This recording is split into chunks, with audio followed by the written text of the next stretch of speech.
Welcome to Guelph White Wrestler. I am Andrew Sennedra, and this is the guy who takes way too much time watching the G1 Climax, Captain Witchfingers.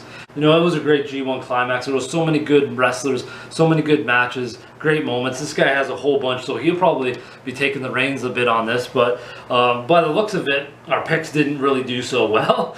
You know, we had some guys who won the block that we picked, but our winners were like well off with Finley and Yoda-Tsuji. You know, Yoda-Tsuji was just a fan pick. I just wanted to see what he was doing, but ultimately I really wanted Ospreay to win. He came close, but at the end of the day, like Naito pulled it off, which was a bit surprising. I had him winning the one block, but I was a bit surprised that he won it. I thought Okada or Ospreay, but when I was watching through the semis, I was seeing how Naito was kicking out everything. I'm like, this guy's gonna be my pick now, because like he couldn't be stopped. He's kicking out everything. Old dude's taking shit. Yeah, he had the fans roaring. Yeah. So I'm like, oh, I think he might take it all. I definitely wouldn't have had him. I would have like maybe top 5 or top 6 to win it all if I were to like look at it that way. But yeah, he wouldn't have. But yeah, things change. It's hard to pick. You know, that's why the G1 Climax is really cool, especially now with, you know, such big brackets and and wrestlers and everything. But yeah, I have some interesting notes here on some guys. One of the first matches I really enjoyed was Hanari versus Shingo. I love Hanari's new persona with the face of fury and his, you know, Mataora face tattoo. I love that it's just like, it's so much about him, and he has this all new like aggressive and intensity to him about it. That match was just so physical and violent. I thought it was just nasty. There was, you know, the Hanari headbutts were vicious, but I thought like that was a really good match for him, and I'll be speaking about Hanari a little bit more as I go along, especially like him versus Mikey Nichols. There was like a real headbutt. Nichols headbutted him so hard he busted himself open. He landed a brutal, I forget what it was exactly, but he landed Hanari so high up on his shoulders, almost on his head. You know, I was like, how the hell did Hanari walk away from that? But that was a vicious match. But there was some really good moments for Hanari in this tournament, and that's why I have him. I'm going to announce it now. That's why he's my unsung performer. He was the guy that, you know, I didn't think he was going to have like this really explosive, great G1 Climax, but he's the guy that I picked for that. Okay, so I guess my unsung is gonna be Toru Yano.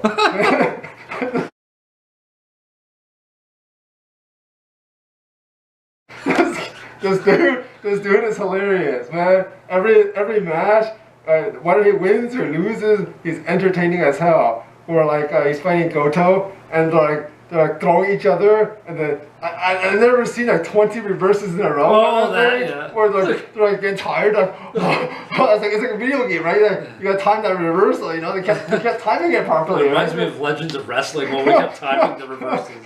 They just kept going, and the mascot thing where like you get the mascot and they put the mascot's head on the other guy, and he's like all dizzy. Yeah. He definitely had a bunch where he had like his tape hidden in his stomach. You know, Cobb was like trying to get him to, and he taped a bucket to another. I think it was Shane Haste, his head. So yeah, I guess you could say he was kind of unsung performer of that. If you didn't have like a lot of high expectations going in. Yeah, I know what I loved. It was like the Zack Sabre Jr. one. It was like hilarious. Where like you see a fake Zack Sabre Jr. come out. I'm like, who is this guy? And the was like, forget it.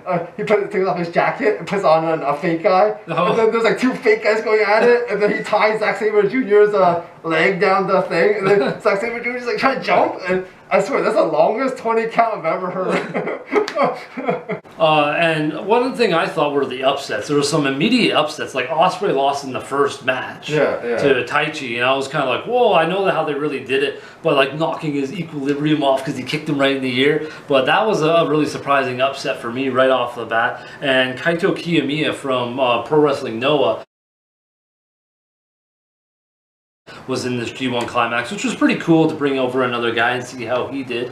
He had some really good matches, but he had an upset right off pretty early over Yoda-Tsuji, which really surprised me because I thought there was going to be some momentum there with all of his wins and momentum that he had. So that one was surprising. So there was a couple of surprising upsets that I thought were right off kind of early on in the G1 there. Yeah, there was like a lot of like great matches that we want to talk about, but we won't talk about all of them. Oh, yeah. But yeah, but Shingo, Takagi, and Kingston, it was funny because Yeah, that was really Shingo gave him like the shuffle kick, and then you see Kingston is like looking. I was like, "What are you doing? I'm gonna kill you!"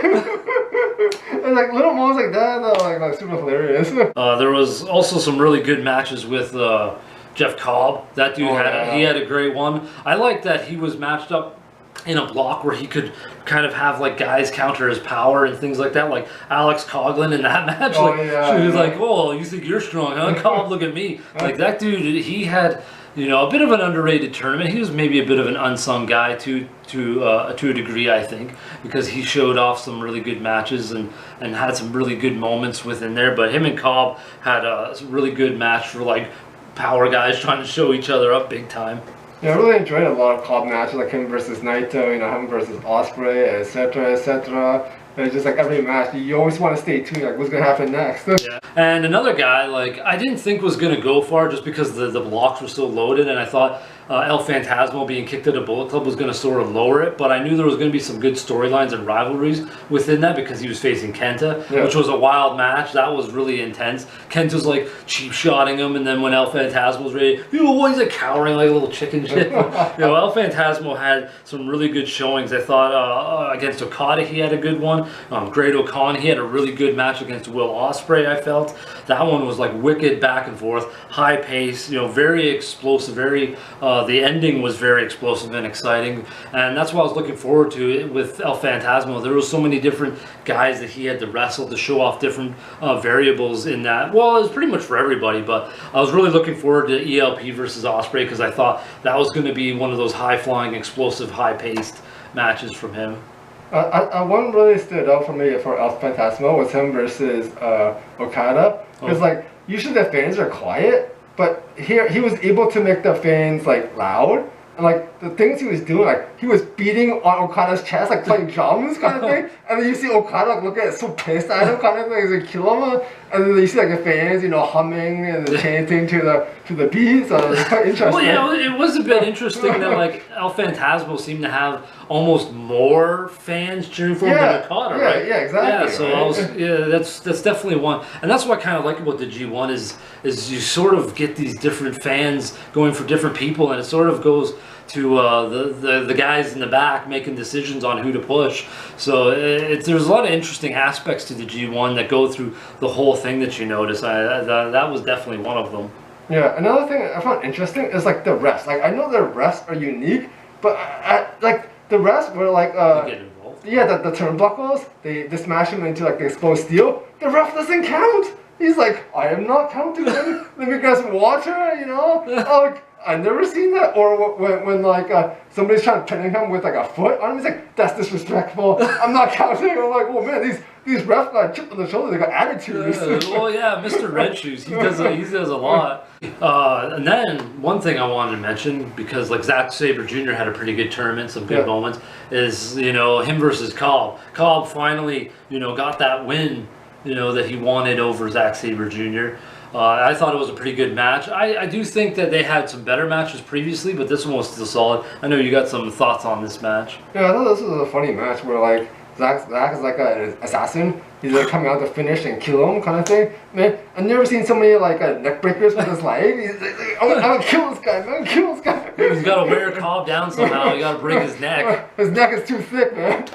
Yeah, so another one I wanted to mention is like Shota Umino. The younger guys had some pretty good matches like Shota Umino and Ren Narita, but Shota Umino had some good ones, and I liked the one that he had versus Yota Tsuji. This was a really good mix of like power moves, striking, aerial, high pace, grappling, submission, just edge of your seat type of match between those two. I thought that might have been like one of Yota Tsuji's best matches, and easily Shota Umino's best match. I thought they absolutely killed it in that one. That was a great one in my opinion. Probably I don't know if I have it down as, but that one definitely should be down as one of my best matches of the tournament. Okay, I'm gonna jump to the Great O'Khan versus Yoshihashi. This was an interesting matchup for me because like Yoshihashi is like a wandering monk with like his staff. Oh yeah. Okay. And then O'Khan is like a Jingaling or whatever. He's a Jingaling.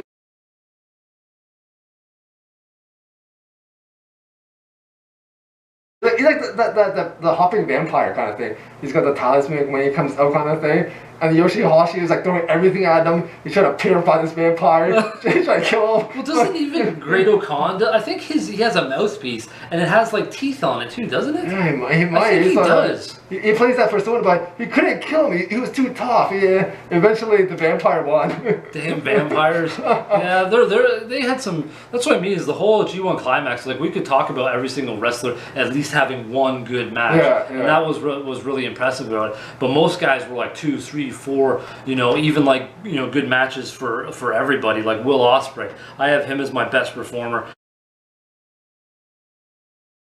I have him down here with great matches like versus Kenta, great back and forth match. Obviously, we already mentioned Will Ospreay versus El Phantasmo, and I have Will Ospreay versus Naito, which I thought was a big surprise because I thought Ospreay was going to win, and he was hitting Naito with everything. He kept kicking him in the face. Yeah, he's like, oh, that bad eye of Naito. He kept kicking him and kicking him, and he wouldn't stop. I was like, it was a pretty damn insane. There was a scary neck breaker. That was out there. That was really nasty. Many close calls, many big, massive impact moves. That I kept thinking, Ospreay's going to win this. Ospreay's going to win this. And then Naito kept like kicking out of things and making bigger impacts. And I was like, and then he won. And that was one of the few times I've actually ever been frozen in wrestling. I was sitting there, and I was just sitting there, kind of with my elbows on my computer table, watching this. I'm just sitting there, and then and he pinned him, and I was just like. Oh. Sitting there for about 30 seconds being like, Naito just won. I really thought Ospreay, like that was one of the very, very few times that wrestling froze me. I figure because like everybody around him has their moments. Like Ospreay had his moment, Okada has his moment. Yeah. So I'm like, maybe it's Naito's turn. Yeah, but Naito's won the G1. Yeah, recently, right? I thought Ospreay was going the same trajectory as Omega, so I thought really this was his moment, but maybe it'll be next year or the following year, but yeah. I think that 10 count saved him though, because like he had one with all those hook kick. Yeah. He couldn't see him as a bad eye, but the ref like saved him like in the 10 count. So yeah, he had 10 seconds. Like those are illegal kicks to the eyeball. That's like eye gouging. You can't do that. Another thing I like about Ospreay is like you saw some of his kendo skills, right? Like I think when he's fighting Kenta, because kendo and he's like flipping it around kind of thing. I'm like, I think Kenta was scared in that match too. He's like beating him up, and then like when like ELP turned the tide, it was the same thing. He's like, oh no, please don't hurt me. Like, what the hell is this Kenta? He's a fucking coward. Can't take his lickings. Yeah, but one that might have been a bit of surprise is I thought Sennedra was going to have a bigger performance. A lot of his matches were okay, but like I didn't have the same performances out of Sennedra as I felt like his match versus Yota Tsuji. I was expecting a bit more, but that was one because I noticed Sennedra was in your notes. I was like, I noticed I didn't have him, but that was a bit of a surprise for me. I haven't seen too much of him, but like I think the first time I saw his like crazy DDT finisher, I'm like, what is that kind of thing? Where he's like spins you with the Jaji kind of thing. I'm like, oh, that's kind of cool. that DDT is really cool. But I guess I just had a bit more expectations of that. And then he lost to Evil, right? And then Evil, tried to. He's always cheating, that dirty bastard. A lot of cheating going on with Evil versus Shingo Takagi too. Oh man, that was hilarious. Like back and forth, like guys coming in from both sides, and then out of nowhere, I see some guy look like he just come back from like a vacation. He's like wearing bright ass shirts or bright ass shorts. And then he jumps him, and then he's outside, he's like laughing like a maniac. He's like, he's laughing like with those big teeth showing. That was Hiromu Takahashi came winging out. I thought that match was pretty funny. I liked when Yota Tsuji came out though, because I was like, when's Yota gonna come out finally and help? He comes out, cleans house, he's like, like crocodile, and then he gets nailed. I was like, there was just a lot of like crazy chaos in that match to really take hold. Like just wild shit going on, and dirty old show and Yuji or whatever his name is, Takahashi or Tanahashi, yeah. But anyways, that was just a wild ass match. Yeah, but the playoffs were really solid. Some of it was unexpected, like I think we both didn't think Hikuleo would make it, but he made it in, and Evil did, and there was definitely some surprises on our part of like who we picked or who we thought were going to make it, and then who we thought won. Like I said, is I didn't think I had Naito winning the block, but I didn't have him winning the whole thing, and I don't think you did either until the end. But you have some notes on the finals match. Like I had some, I had notes on Ospreay and Naito. Now you got this one. Yeah, I thought it was funny how Okada is like, he put that one leg pin, he's like Jericho, but the ref's like, I'm not counting this one, kind of thing. Well, Okada's being cocky. and then it's interesting how like Okada is like bringing out his like his Spartan spirits. He keeps like having his war cry. He's like, you can't beat me. There was some nasty moments in that, like mean Okada, right? Like the neck breaker and stuff. That's some of that stuff was so vicious, and I think there was a high one off the apron too, where he landed really. I was like, no wonder these Japanese guys have such bad necks. These are pretty vicious. But Okada, I think, is like, I feel like not just here, but I feel almost like the last year or two, Okada's almost like getting more vicious. Yeah. Almost like flipping a darker script. Like he did that against Kaito Kiyomiya. When he kicked him in the face, then Okada like beat the living shit out of him. It seemed real, right? So I feel like there's almost like a gradual personality change with him a little bit. Maybe it is. Maybe it's a long storytelling like Omega would do. Yeah, I noticed. He's giving everybody like those mean old DDTs. Yeah, he's like trying to kill everybody. He's a little more vicious. So it's kind of interesting to see this gradual personality change. One funny moment I thought in the match was like when Okada was like smoking him. And then like Naito was countering with like spitballing, and he kept spitting his face. And then Okada's getting angrier and angrier. Maybe that was part of his technique. He was like, "Oh, I'm gonna tire him out." But I liked I liked the finish. I was really surprised. He kept trying to like land like Destino like so many times, and they kept flipping into like his tombstone, and then he kept like countering out of the Rainmaker into Destino. I was like, man, they keep countering and countering and countering. It was like again like the Legends of Wrestling. So that's our thoughts on the big G1 Climax. The first time we've talked about it. I look forward to it next year already. It was really cool, really fun to dive into. This guy took forever watching it. I was diving right into it every single night that it was on. But let us know what you thought of the G1 Climax if you got a chance to watch any of it. And if I can find some highlights, I'm going to, and put them in the description below for you guys to check out. Until next time, folks, how about some heavy wrestling?